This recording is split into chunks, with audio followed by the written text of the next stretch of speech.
মাঠ পর্যায়ের কর্মকর্তা কর্মচারীদের উদ্বুদ্ধ করতে এবং রাজস্ব আহরণের গতি বাড়ানোর লক্ষ্য নিয়ে দ্বিতীয়বারের মতো রাজস্ব সম্মেলনের আয়োজন করে জাতীয় রাজস্ব বোর্ড।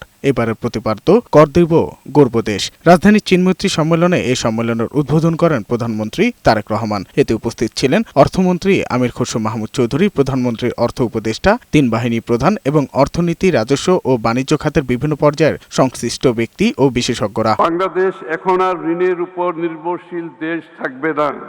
সম্মেলনের এক পর্যায়ে সরাসরি প্রধানমন্ত্রীর কাছে নানা সমস্যা ও কাজ নিয়ে হুমকি সহ বিভিন্ন ঘটনা তুলে ধরে সরকারের রাজস্বের লক্ষ্যমাত্রা পূরণে কাজ করে যাবে বলে জানান এনবিআর কর্মকর্তারা। এর প্রতিকারও দেন প্রধানমন্ত্রী।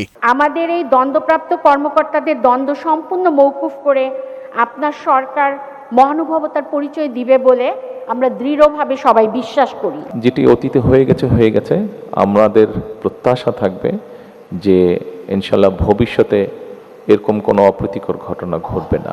সম্মেলনের প্রধানমন্ত্রী বলেন, দীর্ঘ 1.5 দশকে ফ্যাসিবাদের শাসন শোষণ থেকে এনবিআর মুক্ত থাকতে পারেনি। দীর্ঘ 1.5 দশকেরও ফ্যাসিবাদ শাসন শোষণের অভিশাপ থেকে রাষ্ট্রের অন্য সকল প্রতিষ্ঠানের মতো জাতীয় রাজস্ব বোর্ডও মুক্ত থাকতে পারেনি। ফ্যাসিবাদ মুক্ত বাংলাদেশে এবার আমাদের ঘুরে দাঁড়ানোর পালা। এনবিআরকে আস্থাভাজন প্রতিষ্ঠান হিসেবে দেখতে চায় করদাতারা জানিয়ে সরকার প্রধান বলেন, দক্ষ ব্যবস্থাপনার মাধ্যমে রাজস্ব বোর্ডকে এমনভাবে গড়ে তোলা প্রয়োজন যাতে মানুষ বিশ্বাস করে। বর্তমান সরকার এনবিআর তথা রাজস্ব কাঠামোকে জনবান্ধব হিসাবে গড়ে তুলতে চায়। সুতরাং দক্ষ ব্যবস্থাপনার মাধ্যমে জাতীয় রাজস্ব বোর্ডকে এমনভাবে গড়ে তোলা প্রয়োজন যেখানে মানুষ এই প্রতিষ্ঠানকে ভয় না করে বরং বিশ্বাস করবে। কর ব্যবস্থাপনা ও আদায় পদ্ধতি সহজ ও দুর্নীতি এবং হয়রানিমুক্ত হওয়া প্রয়োজন বলেও জানান প্রধানমন্ত্রী তারেক রহমান। একই করদাতাদের ওপর বারবার করের বোঝা বাড়িয়ে রাজস্ব বৃদ্ধির নীতি খুব সম্ভবত টেকসই পদ্ধতি নয়।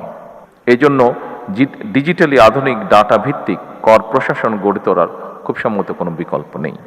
ইন্টারিম গভর্নমেন্টের সময় এই ডিপার্টমেন্টে একটি ঘটনা ঘটেছিল। ঘটনাটিকে আমরা দুঃখজনক ঘটনা বলে অভিহিত করতে চাই। সরকার চায় সকলকে সাথে করে নিয়ে বাংলাদেশকে গড়ে তুলতে। বক্তব্য শেষে এনবিআর কর্মকর্তাদের সঙ্গে ফটো সেশন এবং জাতীয় রাজস্ব সম্মেলনে আয়োজিত স্টল ও মিউজিয়াম পরিদর্শন করেন প্রধানমন্ত্রী তারেক রহমান। সাজ্জাদুর রহমান, বৈশাখী সংবাদ, ঢাকা।